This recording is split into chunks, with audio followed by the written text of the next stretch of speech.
नमस्कार दोस्तों, अगर आप नोटिस कर रहे हैं कि गोल्ड और सिल्वर का रेट गिर रहा है तो दिमाग में एक सवाल आ रहा होगा, क्या ये बाइंग अपॉर्चुनिटी है या फिर मार्केट किसी बड़े डेंजर का सिग्नल दे रहा है। क्योंकि नॉर्मली जब मार्केट डर जाता है तो लोग गोल्ड की तरफ भागते हैं, लेकिन आज यही गोल्ड और सिल्वर दोनों गिर रहा है। तो इसका रियल मतलब क्या है, आज इस वीडियो में हम इसी को ट्रेडर की नजरिए से समझेंगे। गोल्ड सिल्वर गिरते क्यों जा रहा है। तो सबसे पहले ये समझना जरूरी है कि गोल्ड और सिल्वर सिर्फ ज्वेलरी नहीं होते, ये ग्लोबल इंडिकेटर होते हैं। गोल्ड और सिल्वर तब गिरता है जब डॉलर स्ट्रांग होता है, इंटरेस्ट रेट हाई होता है, लिक्विडिटी मार्केट से निकल रही होती है। आज दुनिया भर में सेंट्रल बैंक इंटरेस्ट रेट को लेकर स्ट्रिक्ट है और जब इंटरेस्ट रेट बढ़ता है तो गोल्ड जैसे नॉन इंटरेस्ट एसेट का डिमांड कम हो जाता है। इसलिए पहला रीजन है मनी गोल्ड से निकलकर कैश और बॉन्ड में जा रही है। डॉलर और ग्लोबल गेम को अगर समझे तो अब दूसरा एंगल देखो, डॉलर इंडेक्स। जब डॉलर स्ट्रांग होता है तो गोल्ड और सिल्वर पे प्रेशर आता ही आता है। नहीं समझ में आया? चलिए सिंपल लैंग्वेज में मैं बोलूं तो जब अमेरिका का डॉलर स्ट्रांग होता है तो ग्लोबल इन्वेस्टर के लिए गोल्ड महंगा हो जाता है, और जैसे ही डॉलर ऊपर जाता है तो गोल्ड और सिल्वर ऑटोमेटिकली नीचे आने लगता है। मतलब गोल्ड की गिरावट का मतलब यह भी हो सकता है कि ग्लोबल कैपिटल अमेरिका की तरफ शिफ्ट हो रहा है। हालांकि अभी आपको लग रहा होगा कि ये तो उल्टी बात हो गई, अमेरिका की तरफ शिफ्ट कहां हो रहा है, अमेरिका से अवे जा रहा है। मैं कह रहा हूं हो सकता है, इंटरनल बातें, चीजें बाहर खुल के बाद में आती है, बट एक चीजें और भी हो सकता है कि कैपिटल अमेरिका की तरफ शिफ्ट हो रहा है। क्या ये मार्केट क्रैश का सिग्नल है? अब ये यहां ट्रेडर की एक बड़ी गलती करते हैं कि गोल्ड गिरा मार्केट क्रैश आने वाला है। नहीं नहीं नहीं नहीं, ऐसा जरूरी नहीं है।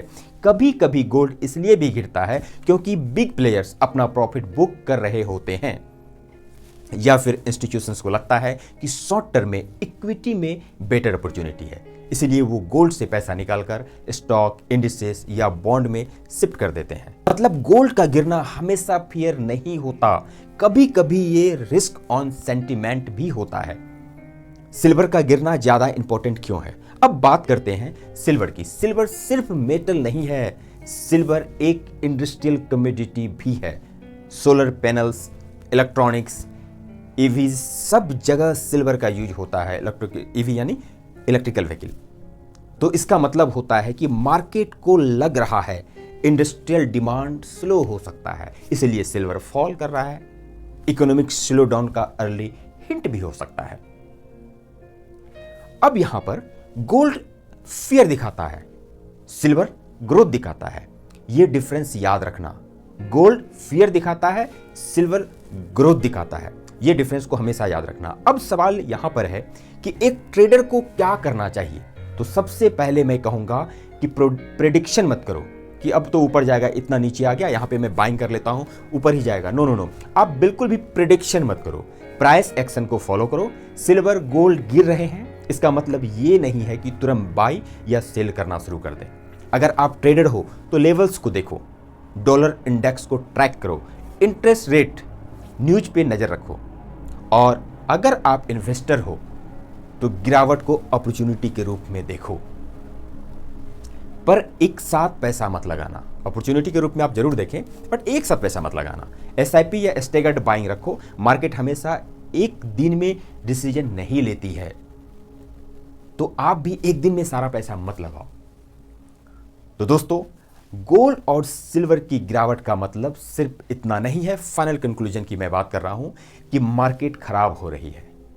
इसका मतलब होता है ग्लोबल मनी का डायरेक्शन चेंज हो रहा है। इसलिए आपको जब भी आप इसमें इन्वेस्टमेंट कर रहे हैं तो ग्लोबल न्यूज के प्रति आपको अवेयर होना चाहिए। अगर आप मार्केट को समझना चाहते हो तो सिर्फ प्राइस नहीं, उसके पीछे का लॉजिक भी समझो। तो आई होप कि आप जब भी गोल्ड में ट्रेड करेंगे तो लॉजिक समझने के लिए इंटरनेशनल न्यूज के प्रति आप जरूर अवेयर रहेंगे। वीडियो पसंद आई हो तो लाइक करें, शेयर करें और फॉलो करें, क्योंकि यहाँ बात होती है रियल ट्रेडिंग लॉजिक की, हाइप की नहीं, टिप की नहीं। Thank you for watching.